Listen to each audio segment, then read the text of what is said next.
আমরা সম্মুখীন হই যে আমরা যাব, এই আপনাদের কাছে আসবো, কার মাধ্যমে আসবো, আমরা কিভাবে আসবো? আমরা তো কলকাতায় থাকি, শহরে থাকি, আমরা জানি বাড়ি থেকে অফিস যেতে হয়, অফিস থেকে বাড়ি আসতে হয়, কলকাতার 4টে রাস্তায় কোথায় যেতে হয় না যেতে হয় সেটা জানি, কিন্তু আমরা তো জানি না যে গ্রামে কোথায় গেলে পরে কার সঙ্গে যোগাযোগ করলে আমরা আপনাদের কাছে পৌঁছতে পারবো।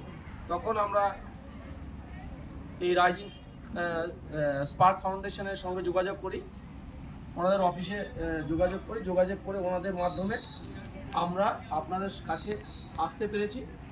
এবং আমরা সামান্য কিছু হয়তো আপনাদের এই যে আমরা যেটুকু আপনাদের পাশে এসে দাঁড়াতে পারবো সেগুলো আপনাদের জন্য খুবই সামান্য, খুবই অসাধারণ, কিন্তু আমরা যতটুকু আমরা সব কর্মীদের আমরা যেটুকু কালেক্ট করতে পেরেছি সেটা দিয়ে আমরা সামান্য কিছু আমরা প্যাকেট করে এনেছি, যেটা আমরা চাইবো আপনাদের হাতে তুলে দিতে। এবং আমরা